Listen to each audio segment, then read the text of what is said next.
Changeons de sujet. Parlons de Paris.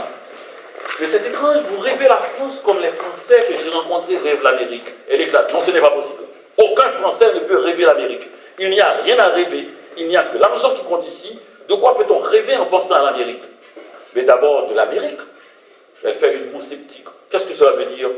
Mais l'Amérique, un mot vaste dans la tête d'un Européen habitué à de petites villes surpeuplées.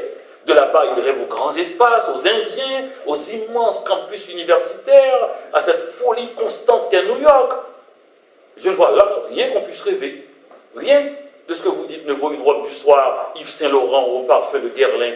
Possible, mais toutes les Françaises ne portent pas des robes signées Yves Saint-Laurent. Coup d'œil vif vers moi. Bien sûr, c'est un produit de luxe. Ce n'est pas tous les jours, mais je vais souvent en France.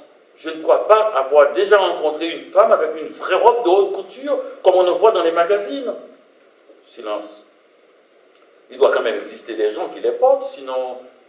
Et silence. Mais peut-être que ce ne sont pas forcément les Français. Ils sont plus simples, plus naturels, je dis. Ils ne mangent pas souvent de la grande cuisine. Il faut dire que leur cuisine familiale est excellente aussi. Ils boivent beaucoup de vin, mais pas forcément les grands crus. Ils ne vont pas si souvent au théâtre et leur préférence va plutôt aux comédies de boulevard. Eh bien alors, à mon avis, ils ont créé ce bateau magique. Et les imbéciles comme moi, ils sont montés. Non, d'abord, ce n'est pas entièrement faux. Ce raffinement existe dans la vie quotidienne, ou du moins, il y a des traces. Ensuite, le rêveur a toujours raison. Vous vivez dans le rêve des Français, eux aussi, ils aimeraient vivre dans un tel pays, avec le Louvre, Brel, Proust, mais c'était possible dans la vie quotidienne. Il faut bien gagner sa vie. Je n'ai jamais rencontré un Français qui avoue n'avoir pas lu tout Proust. Ils ont tous lu Proust, et pourtant les tirages de Proust ne sont pas faramineux. Mais vous vivez au milieu de tout ce que la France a produit de beau. C'est magnifique. Vous voulez dire que Paris... Ah non, je ne cesserai jamais de le dire, Paris n'est pas une ville, c'est un diamant. C'est le plus gros diamant du monde. Si je comprends bien, l'idée qu'on se fait de la France, c'est mieux que la France elle-même.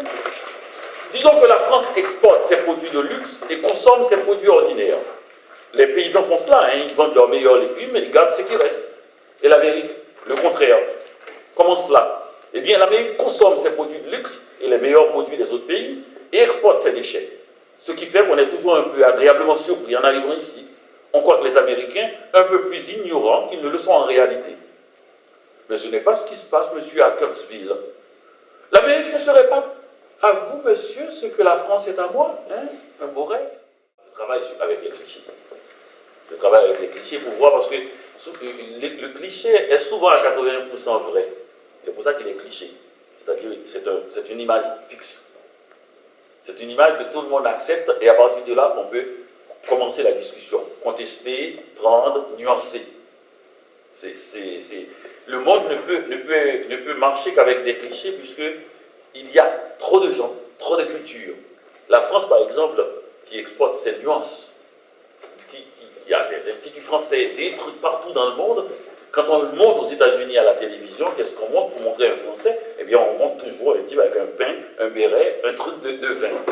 Quand nous montrons les Américains, nous aussi en France, si nous voulons montrer, on montre un petit peu une grosse bédaine et puis deux caméras. Quand nous voulons montrer un Japonais, nous montrons la même chose. Un type en train de photographier la Tour Eiffel, ou bien on ne sait pas si c'est la Tour Eiffel qui se fait photographier. Donc, c'est comme ça que nous pouvons marcher si nous voulons dire autre chose que le cliché. Pour ne pas dire le cliché, maintenant, il faut faire 500 pages. Il faut y rentrer. Mais c'est étonnant que l'une des civilisations les plus anciennes et qui a publicisé le plus sa culture, la France, mais aller à l'extérieur demander, et c'est ça qu'on va vous dire. Soit on vous dit le type à béret, ou on vous dit Bocuse, les parfums, et les trucs, ou bien le Louvre. Qu'est-ce que vous voulez que quelqu'un, par exemple, une adolescente aux États-Unis, qu'est-ce que vous voulez qu'il vous dise si vous lui dites Paris? Je vais vous dire, les musées, quand on marche, on voit dans les grands magasins, c'est comme ça qu'il va vous parler, quand il rêve. Et que demandez aux Français aussi, quand ils vous parlent d'Amérique, surtout ceux qui n'ont pas été, c'est ça qu'ils vont vous dire. C'est encore des grands espaces. New York est une ville surpeuplée, c'est vivant, c'est excitant.